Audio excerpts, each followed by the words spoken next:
body had lain still at the bottom of a cave for 5 years.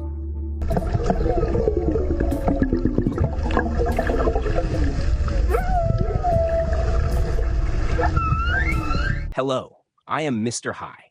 If you love strange, dark, and mysterious stories told in a way that makes you both curious and gives you chills, then you've come to the right place.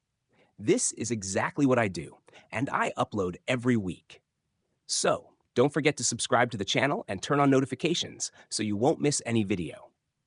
Today's story sounds like a horror movie, but it is completely real.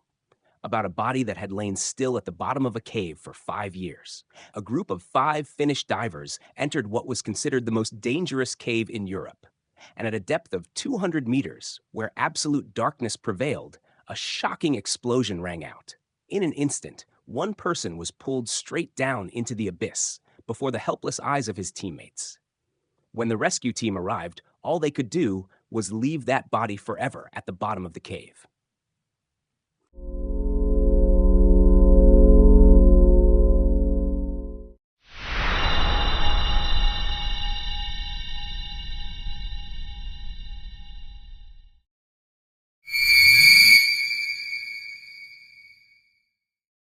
One day in 2017, 5 Finns dove into an underwater cave in France. 2 of them swam down to a depth of 200 meters. There was a cliff more than 60 meters high.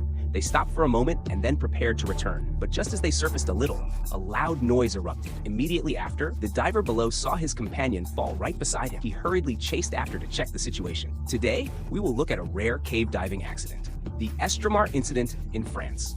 The Estromare cave is located in southern France at the foot of a mountain near the coast of the eastern Pyrenees province. This cave is also called Estromare Spring, a brackish spring mixed between fresh water and seawater. The cave entrance lies on private land next to a road. This stream looks very ordinary, but beneath it hides a cave holding many of the world's diving records. For example, the world's #1 and #2 cave diving records were both set here. The first third of the cave doesn't vary much in depth.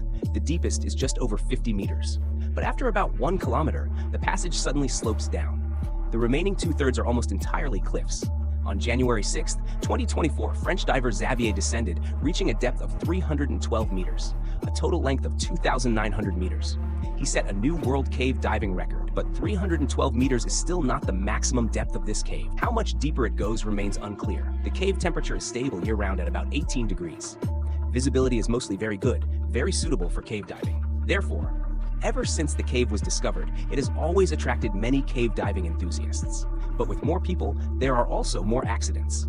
For example, the incident we will talk about today. In early June 2016, 5 Finns came to southern France. They planned to stay at several caves in the area to conduct a 2-week diving activity. On June 9, it was Estromare Spring's turn. They planned to spend 2 days diving to a depth of 200 meters in the cave. The 5 were divided into 3 groups. Because the news and investigation reports did not publish their real names, we will use pseudonyms here. The first group was the sacrifice group, consisting of 2 people, one named Markku, the other named Pekka, and that was the moment the tragedy began. 2 members of the group, Markku and Pekka, decided to venture deeper into the darkness, reaching a depth of 200 meters, a place that had never been safe for anyone. They had no idea that within just a few hours, one of them would never return, and the other would have to witness the most horrifying thing of his life. The target of diving down to 200 meters was mainly carried out by the 2 of them. These group was the support diversal, so-called safety diversal, so consisted of 2 people. We will call them number 3 and number 4. The third group had only 1 person, which was number 5. He would stay on the surface to provide support. The first day of diving was mainly to place decompression tanks in the cave,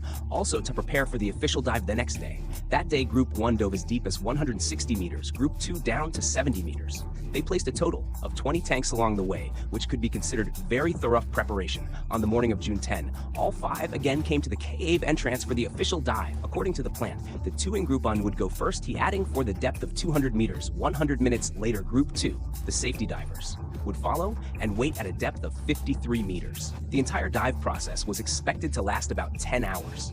Because of the great depth and long duration, they all had to use underwater scooters, also called DPV devices. They all used heavy-duty scooters secured to their bodies with 2 straps.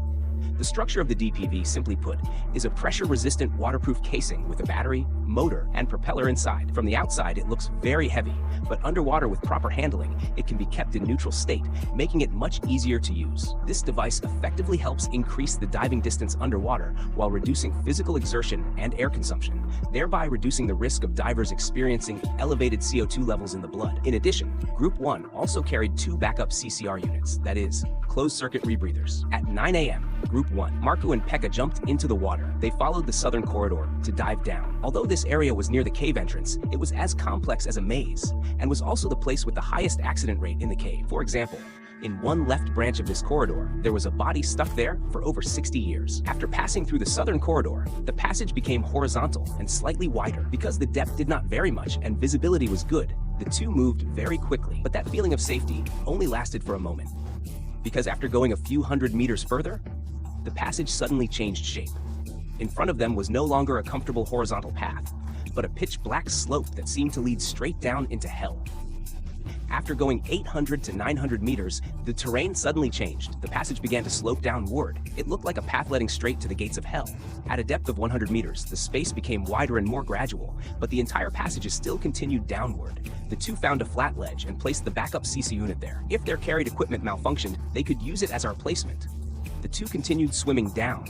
At a depth of 135 meters, the passage became steep again, but the difference was not large. At 164 meters, it turned into agently. Slope of about 45 degrees, here they placed the last set of backup tanks to use when needed. Not long after, they reached a large opening at 190 meters. From 192 meters onward, the passage became a vertical wall sloping about 60 meters, equivalent to the height of a 20-story building. Right in the middle of the cliff was the target of this trip, a depth of 200 meters underwater. They had gone a few meters deeper than planned.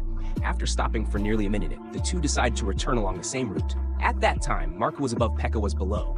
But just as they started off, a loud explosion rang out in the water. Immediately after, Pekka saw Markku fall right beside him. It turned out Markku's scooter, perhaps unable to withstand the immense pressure or due to a technical fault, had its outer casing suddenly crack open. Water immediately rushed inside, causing the scooter to lose buoyancy and become extremely heavy. It dragged Markku deeper into the cave. Pekka, seeing this, immediately maneuvered his scooter to chase after, finally caught up with Markku at a depth of 214 meters. Then used a diving knife to cut the strap securing the scooter. Only then did both of them stop falling. But because of this incident, the silt on the cave wall was stirred up, causing visibility in the water to drop drastically. The two suddenly could no longer see the exit. They ascended while groping with their hands. During that time, they unfortunately strayed into a dead end. Fortunately, Pekka eventually found the guideline again. But when he turned back to Markku, had discovered Markku had become tightly entangled in the cave line. He was in extreme panic. Pekka tried to calm him while searching for a way to save him. Right before Pekka's eyes, Markku gradually lost the ability to move, then slipped into a coma. And from that moment on, the entire group of divers, the French police, even the world's top experts, were powerless. What happened next turned the rescue into one of the most haunting cave diving tragedies in Europe. Pekka helped him cut the line, but Markku gradually lost the ability to act and communicate. By the time Pekka managed to cut all the lines, Markku was already completely unconscious. After assessing the situation, Pekka realized Markku could no longer be saved, so he began to ascend alone. At a depth of 130 meters, he checked the backup equipment for the first time, then continued upward. At a depth of 53 meters, he met number 3 and number 4 waiting. Pekka told them that Markku was dead. Finally, the three of them ascended while decompressing. At the southern corridor area, Pekka began to stop for longer decompression, while number 4 swam to the surface to inform number 5. Number 5 immediately called the police and rescue team. When the French gendarmerie and rescue team arrived, Pekka was still underwater, decompressing. By 7 p.m., Pekka finally surfaced. Only then did the rescue team learn what had happened underwater. But by that time, Markku's accident had occurred more than 8 hours earlier. He was certainly already dead, so the rescue turned into a recovery operation. The person the police invited to search was another expert cave diver, Frederick Swierczynski from Marseille. 6 years later, he would surpass South African diver Nuno Gomes to set a world cave diving record at 308 meters. After multiple searches, Frederick finally found Markku at a depth of 234 meter sandals or covered some of his equipment. After Pekka had left, Markku had fallen several dozen more meters, finally coming to rest in a slope. But at the scene, Markku's scooter was not found. It may have fallen deeper into the cave. Frederick brought Markku's dive computer along with some lighter equipment to the surface. The police analyzed the data inside and believed Pekka's account. The investigation report concluded that the scooter had exploded, water rushed in and the line entangled him, causing Markku to panic. His breathing rate increased the amount. Toph exhaled CO2 exceeded the CCR's filtering capacity, causing overload, which led to Markku's CO2 poisoning. Then he fell into a coma and ultimately suffocated. This was considered an accidental tragedy, as for which company manufactured the scooter and why it exploded. The police gave no explanation. Now, the cause of the accident had basically been determined, but one problem remained: how to bring Markku's body back up? Because finding and recovering are two completely different things, and the level of difficulty and danger is also entirely different. Anyone who has seen the video about Han Ting would understand this clearly, but the depth where Markku lay was twice that of Han Ting. Therefore, after consideration, the French police decided to leave Markku's body there forever. This cave gained yet another buried body. Next, let's talk about the survivor, Pekka. On a foreign diving forum, someone once revealed that Pekka's real name was actually Patrick Grunqvist. So who was he? I once told a story called the Plura Cave incident in Norway that happened in 2014. Patrick was one of the main figures in that case. To verify, I went to investigate and indeed discovered a few things. First of all, the main rescuer at Norway's Plura Cave was also a Finn, Sami Pakarinen. On June 13, 2017, 3 days after Markku's accident, posted an announcement saying, "I am still alive." Why did he have to say that? It turned out someone discovered among the equipment that Frederick recovered from Markku was one belonging to Sami. So at the time, many thought the dead man was Sami, but in reality, it wasn't Sami, explained that he had lent that equipment to Markku. And this clarification also implicitly showed that the victim was someone in the same circle as Sami, and certainly also very close to Patrick, the one in this group. When the accident happened, Sami was not in France, but Patrick, according to his posts, was diving near this cave during those 2 days. In the comments, someone even asked, "Was that the scooter that exploded?"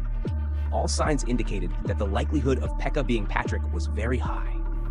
If this was true, then in just 4 short years, Patrick had witnessed the deaths of 4 teammates, an average of 1 per year. As for Markku, the victim, he very likely also appeared in the documentary film Into the Unknown. These people were all masters in the cave diving community, but even so, they could never guarantee absolute safety. Therefore, whether you are a beginner or a veteran diver, you should always maintain respect and fear for caves. Alright, that's the end of today's video. Thank you all for watching. See you in the next episode.